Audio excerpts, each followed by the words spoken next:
아멘.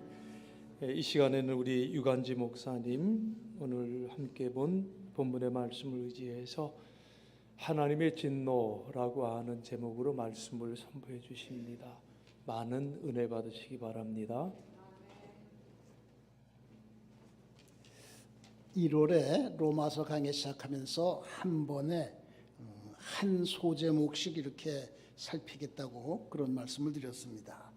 오늘은 모든 경건하지 않음과 불의라는 제목이 붙어있는 1장 18절에서 1장의 끝절인 32절까지를 살필 차례입니다.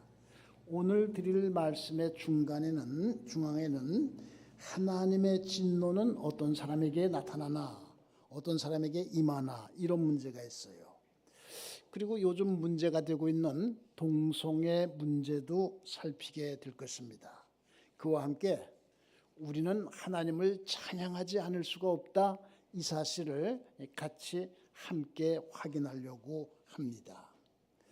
우리는 하나님 그러면은 사랑이 많으신 하나님, 그 사실을 먼저 생각합니다. 기도할 때 그렇게 시작하는 일들이 참 많죠.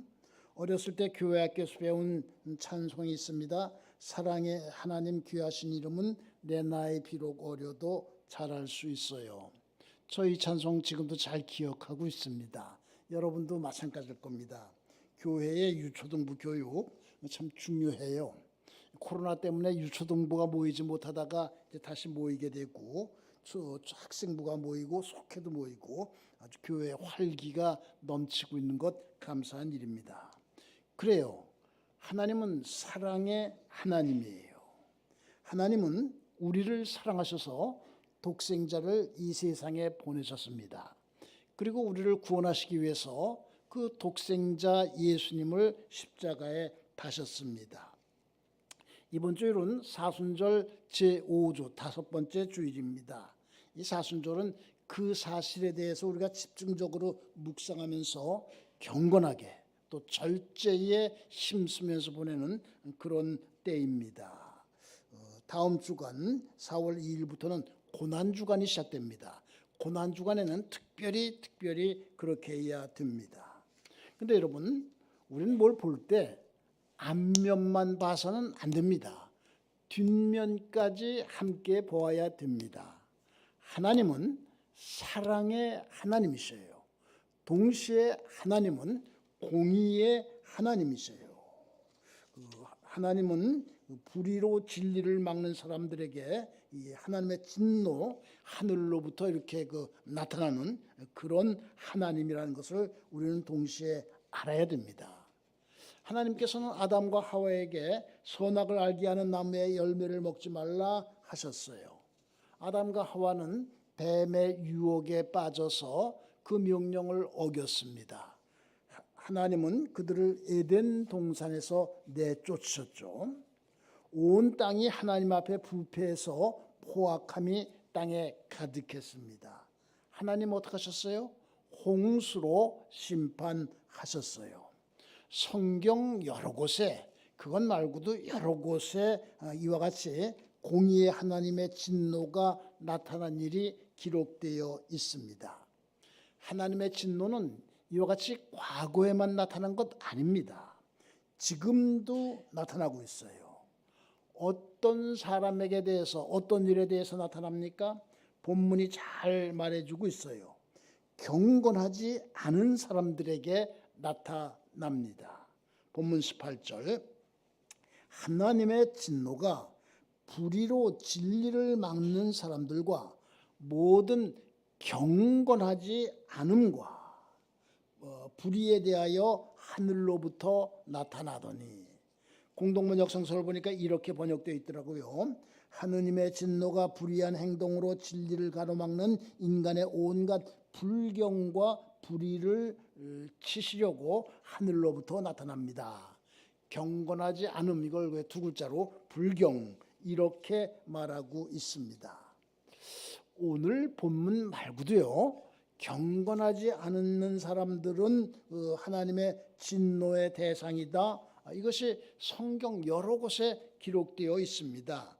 욥기 13장 16절, 경건하지 않은 자는 하나님 앞에 이르지 못한다. 이사야서 9장 17절 하나님은 경건하지 않은 자들을 기뻐하지 않으시고 긍휼히 여기지 않으신다. 이사야서 10장 6절 하나님께서는 앗수르를 보내서 경건하지 아니한 나라들을 치시겠다. 베드로후서 2장 5절 6절 노아의 홍수 소돔과 고모라가 망한 이유 경건하지 않음에서 찾고 있어요. 베드로후서 3장 7절에는 경건하지 아니한 사람들의 심판과 멸망의 날, 참 두려운 말들이죠. 이런 말들이 들어 있습니다. 반대로 이 성경에는 경건한 사람들이 받는 복에 대해서도 이렇게 많은 말씀을 들려주고 있습니다. 많이 쓰는 말인데 여러분, 경건이 뭐예요?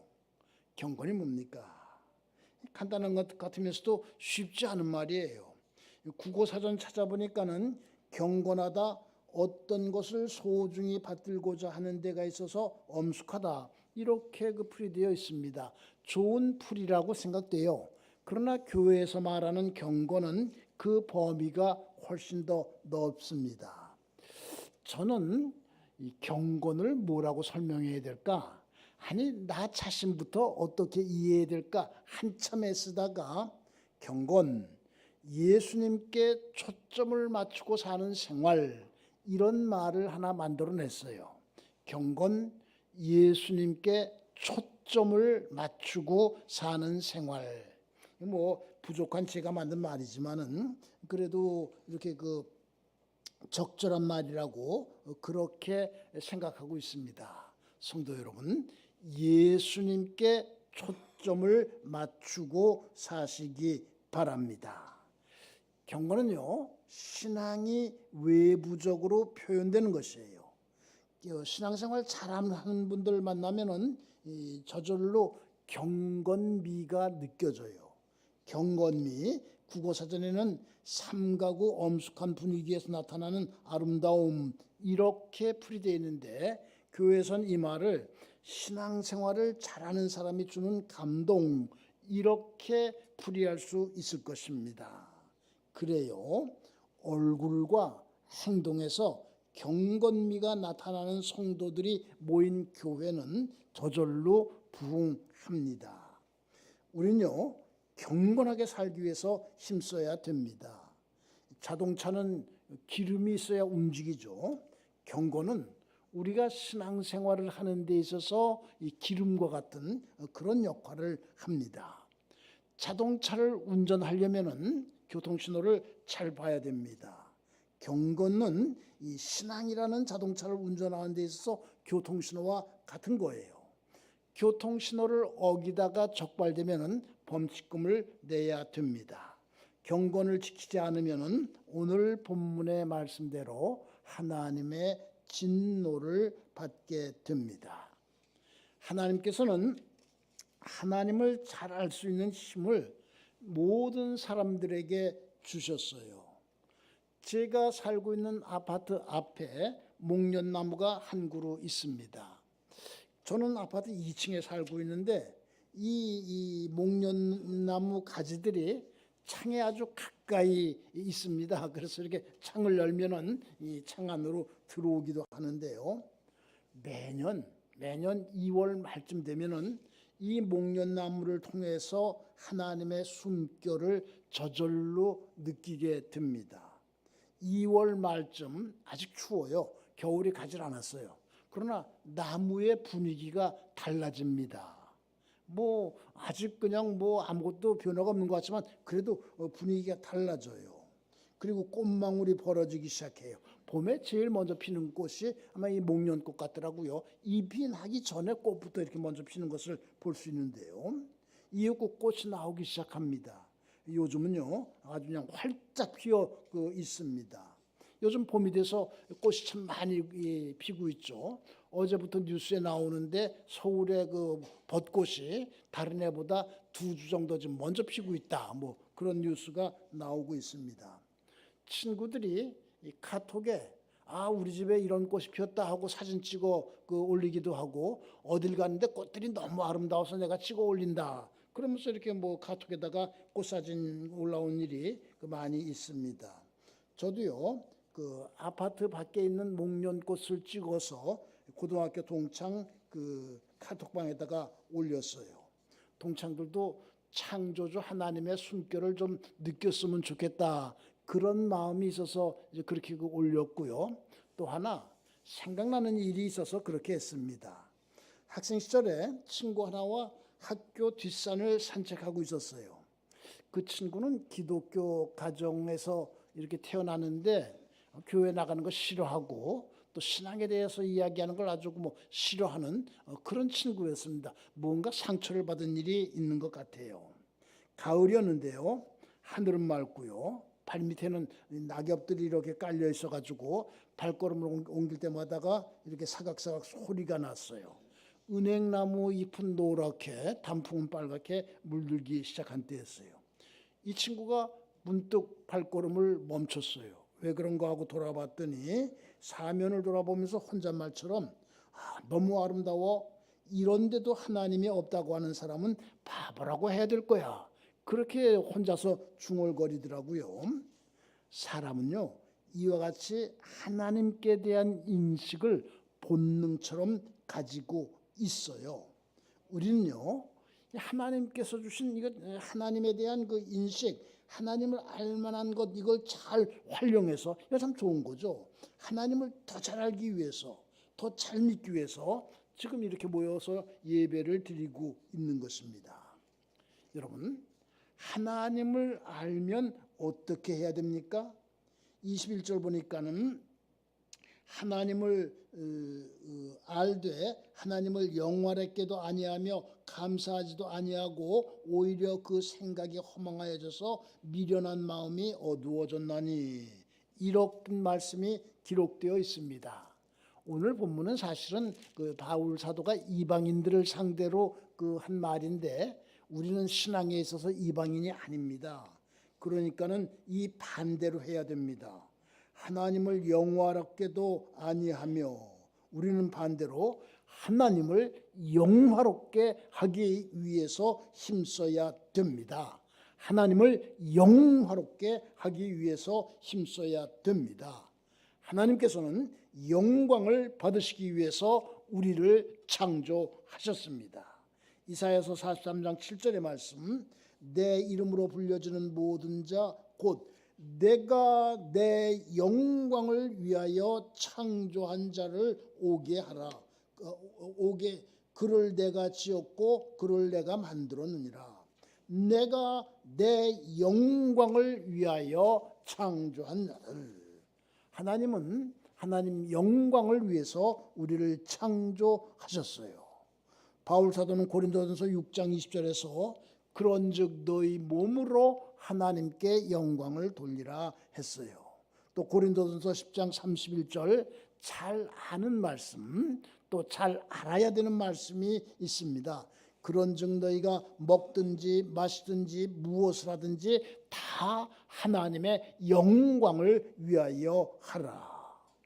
우리는요, 어떤 결정을 내릴 때, 또 무슨 일을 하려 할 때 반드시 물어봐야 됩니다. 이 일이 하나님께 영광이 되는가? 이 사실에 대해서 생각해 보아야 됩니다. 하나님께 영광이 된다면 그 일이 내게 손해가 되더라도 우리는 그 일을 해야 됩니다. 하나님께 영광이 되지 않는다면, 하나님의 영광을 가리는 것이라면 우리는 그 일이 내게 큰 이익을 갖다 주더라도 그것을 포기하는 그런 용기가 있어야 됩니다. 인생의 목적은 하나님께 영광을 돌리는 데 있다. 이것은요, 기독교 교리의 아주 기본적인 교리 가운데 하나입니다. 뭐 웨스트민스터 소요리 문답 제1조가 그렇게 되어 있다, 그런 말씀 여러분 많이 들었을 겁니다. 또 말합니다. 감사하지도 아니하며, 우리는 반대로 하나님께 감사하는 그런 생활을 해야 됩니다. 이 하나님께 감사하는 생활을 하면요, 생각이 허망해지지 않아요. 생각이 알차져요. 건실해져요. 의욕이 넘치고 즐거워집니다. 실제로 그렇게 되는지 안 되는지 여러분 하나님께 한번 감사 드리는 생활 해보시기 바랍니다. 마음이 어두워지질 않아요. 밝아집니다. 하나님의 진노는 우상 숭배하는 사람들에게 나타납니다. 22절과 23절을 보시기 바랍니다. 스스로 지혜 있다 하나 어리석게 되어 썩어지지 아니하는 하나님의 영광을 썩어질 사람과 새와 짐승과 기어다니는 동물 모양의 우상으로 바꾸었느니라, 그렇게 말하고 있습니다. 그리고 25절 앞부분에서 이는 그들이 하나님의 진리를 거짓 것으로 바꾸어 피조물을 조물주보다 더 경배하고 섬김이라, 이렇게 말하고 있습니다. 이것은 다 우상을 숭배하는 사람들에게 하나님의 진노가 임한다는 경고의 말씀이에요. 여러분, 우상이 뭡니까? 지금 읽은 말씀에 잘 나타나 있는데 하나님보다 더 경배하고 섬기는 것이 있으면 그것이 바로 우상이에요. 하나님보다 더 경배하고 섬기는 것이 있으면 그거 다 피조물이에요. 하나님은 창조주고요. 그것이 바로 우상인 것 아시기 바랍니다. 요즘 동성애 문제가 우리 사회에 큰 문제가 되고 있어요. 동성애 문제, 동성 결혼 문제로 이어져서 동성끼리 이렇게 같이 살면서 우리 부부를 인정해 주세요, 우리 결혼신고 받아주세요, 이런 거 자꾸 제출하고 그런 것이 이제 사회 문제가 되고 있죠. 또 차별금지라는 이름으로 확산이 되고 그렇습니다. 바울 사도는 로마서 1장 26절과 27절에서 이 동성애 문제에 대해서 아주 강하고 분명하게 우리에게 알려주고 있어요. 25절, 26절, 27절. 이 때문에 하나님께서 그들을 부끄러운 욕심에 내버려 두셨으니 곧 그들의 여자들도 순리대로 쓸 것을 바꾸어 영리로 쓰며 그와 같이 남자들도 순리대로 여자 쓰기를 버리고 서로 향하여 음욕이 부릴 듯하며 남자와 남자와 더불어 부끄러운 일을 행하며 그들의 그릇 때문에 상당한 보응을 그들 자신이 받았느니라. 공동번역 성서가 이것을 갖다가 조금 더 이렇게 직접적으로 이렇게 번역했길래 제가 읽어드리겠습니다. 인간이 이렇게 타락했기 때문에 하느님께서는 그들이 부끄러운 욕정에 빠지는 것을 그대로 내버려 두셨습니다. 여자들은 정상적인 성행위 대신 비정상적인 것을 즐기며 남자들 역시 여자와의 정상적인 성관계를 벌이고 남자끼리 정욕의 불길을 태우면서 서로 어울려서 망측한 짓을 합니다. 이렇게 그들은 스스로 그 잘못에 대하여 응분의 벌을 받고 있습니다. 로마 시대 때 동성애가 많이 퍼져 있었던 것 같아요. 그러니까 바울 사도가 이렇게 경고하고 있는 것이겠죠. 요즘은 더 퍼져 있죠. 더 퍼져 있는 것뿐만이 아니에요. 동성애가 아무 문제가 없는 것처럼 정상적인 것으로 정당한 것으로 여기는 그런 풍조가 퍼져가고 있습니다. 예전에는 퀴어 축제라고 그래서 그냥 동성애를 지지하는 사람들이 민망한 차림을 하고서 서울 한복판에서 무슨 행사를 하고 행진을 하고 그랬는데요. 퀴어 축제가 다시 살아나나 아무리 이제 검색을 해봐도 아직은 그런 기사가 나오지는 않는데요. 제가 오늘 설교를 준비하면서 동성애가 이렇게 사회 문제가 되고 있기 때문에 오늘은 26절과 27절을 본문으로 택해서 이 동성애 문제를 이렇게 전체적으로 한번 이렇게 말씀드려야 되겠다. 처음에 그런 생각을 했습니다. 설교 제목도 아예 뜨거운 감자 이렇게 정했어요. 뜨거운 감자, 무슨 뜻입니까? 중요한 문제지만 쉽게 다루기 어려운 문제를 비유적으로 말할 때 뜨거운 감자라고 하는데, 이 뜨거운 감자지만 한번 이렇게 말씀을 선포해야 되겠다, 그렇게 생각을 했습니다. 그러다가 이제 그러고 예화를 준비하고 이렇게 준비를 하다가 그럴 필요가 없다, 그렇게 생각이 바뀌었어요. 이 동성애 문제에 대한 기독교의 결론은 간단해요. 동성애 기독교가 받아들일 수 없는 거예요. 동성애 합리화 시키는 거 하나님의 창조 질서에 어긋나는 것이에요. 우리가 해야 될 일은 있습니다. 동성애에 빠져 있는 사람들이 그 문제에서 벗어나기를 바라면서 될 수 있으면 도와주어야 됩니다. 그게 우리가 해야 될 일이죠. 초대교회 안에도 동성애에 빠진 사람들이 있었어요. 이 고린도전서 6장 9절과 10절의 말씀, 불의한 자가 하나님의 나라를 유업으로 받지 못할 줄을 알지 못하느냐, 미혹을 받지 말라. 음행하는 자나 우상 숭배하는 자나 간음하는 자나 탐색하는 자나 남색하는 자나 도적이나 탐욕을 부리는 자나 술 취하는 자나 모욕하는 자나 속여 빼앗는 자들은 하나님의 나라를 유업으로 받지 못하리라. 여기 남색하는 자라는 말이 나옵니다. 성경 여러 곳에 남색이라는 말이 나오는데 이게 곧 동성애입니다. 요즘은 무슨 성소수자 이런 말을 쓰고 있더라고요.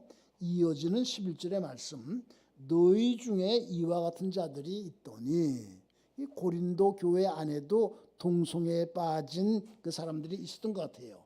근데 그 다음에 말씀, 주 예수 그리스도의 이름과 우리 하나님의 성령 안에서 씻음과 거룩함과 의롭다 하심을 받았느니라.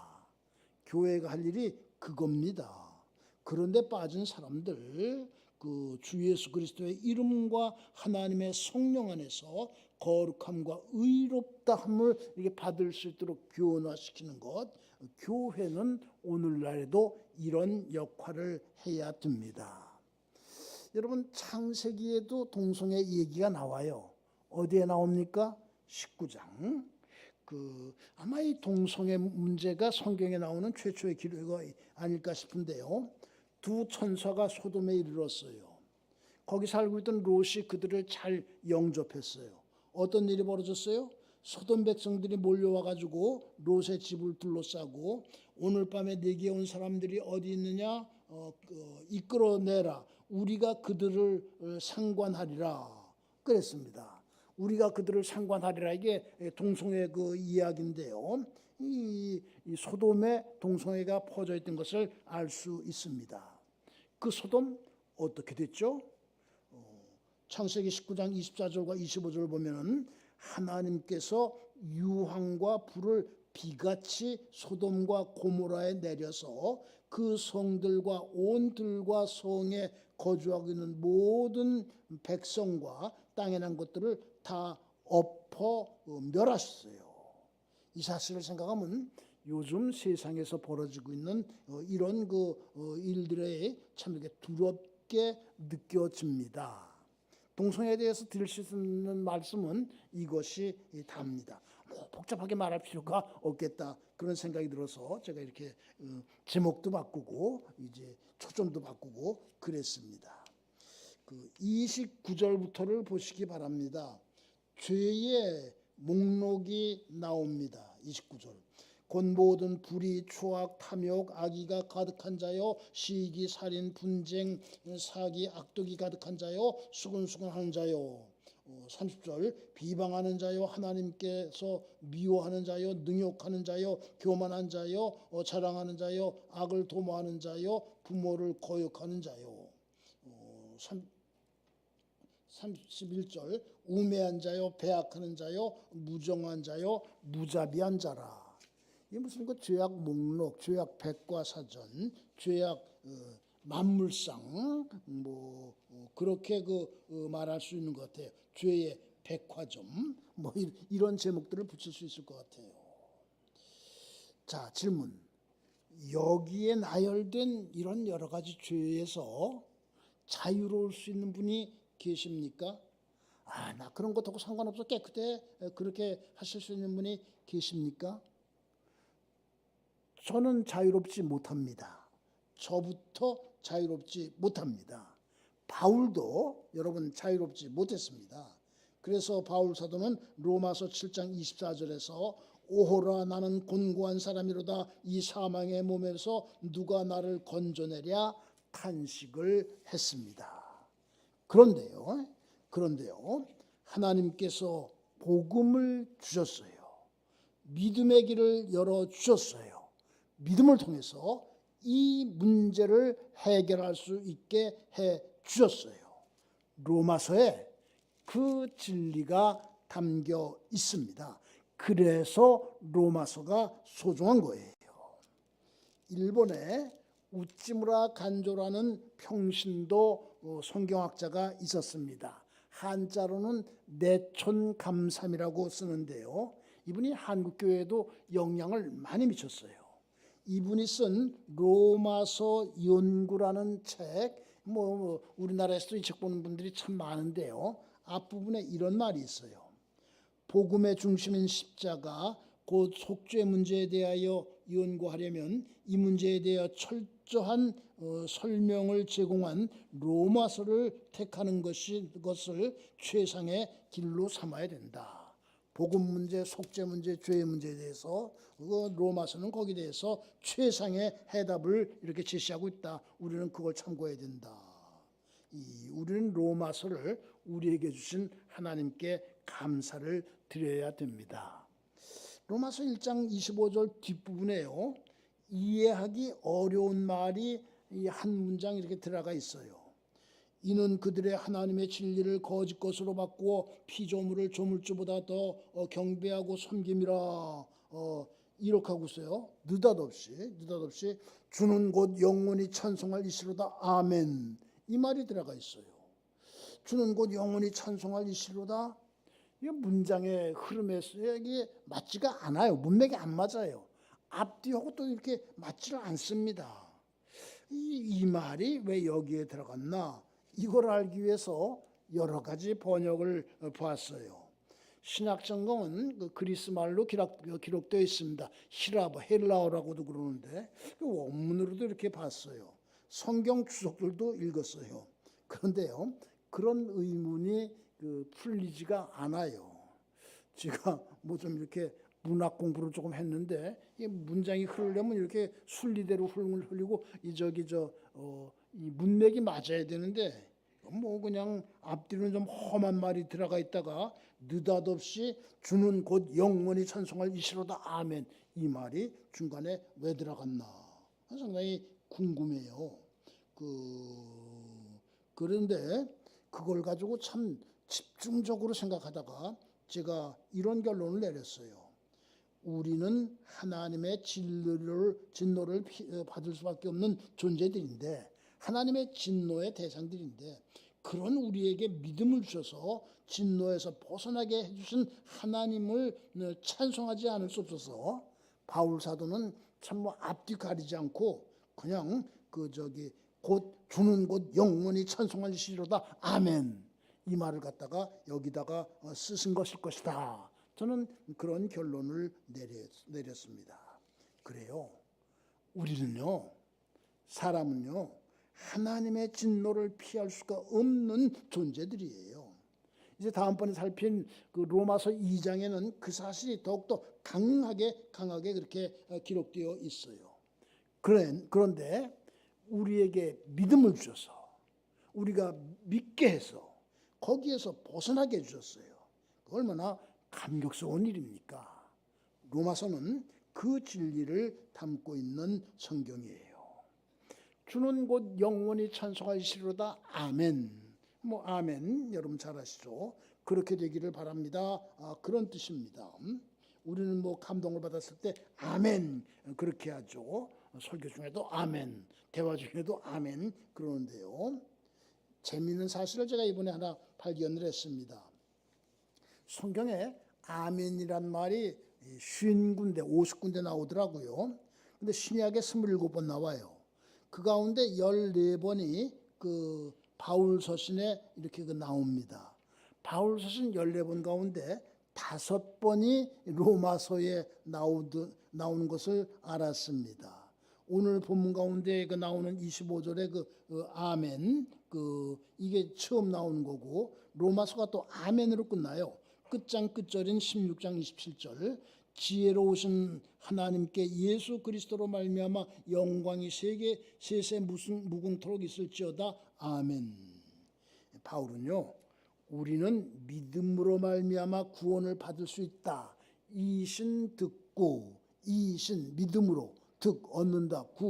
구원 믿음으로 구원을 얻을 수 있다. 이 사실이 너무 감격스러워서 로마서에서 이렇게 아멘이란 말을 여러 번 쓰고 이 아멘이란 말로 끝나고 있는 것이 아닌가 그렇게 그 생각을 했습니다. 이제 말씀 마칩니다. 사랑하는 성도 여러분, 우리는 하나님의 진노를 피할 수 없는 존재들이었어요. 그런 우리에게 하나님은 믿음의 길을 열어주셨어요. 구원받을 수 있게 해주셨어요. 여러분 믿음 생활 더욱더 착실하게 하시기 바랍니다. 그 하나님 찬양하면서 경건한 삶, 성결한 삶을 살기 위해서 힘쓰는 여러분 되고 제가 되기를 주님의 이름으로 축원합니다. 기도하시겠습니다. 하나님의 진노를 피할 수 없는 죄인인 저희들에게 믿음을 주셔서 의롭다고 인정을 받게 하시고 구원의 길을 열어주신 하나님, 그 하나님을 찬양하며 의롭게 경건하게 성결하게 살 수 있도록 저희를 도와주시옵소서. 하나님께서는 하나님을 알 수 있는 것을 저희들에게 보여주셨는데 그것을 보지 못하고 보지 않으려고 하면서 영적 시각장애인으로 지내는 사람들이 많이 있습니다. 그들이 하나님을 보고 하나님을 만날 수 있도록 저희가 힘쓰게 하여 주시옵소서. 영원히 찬송할 이이신 예수님의 이름으로 기도하옵나이다.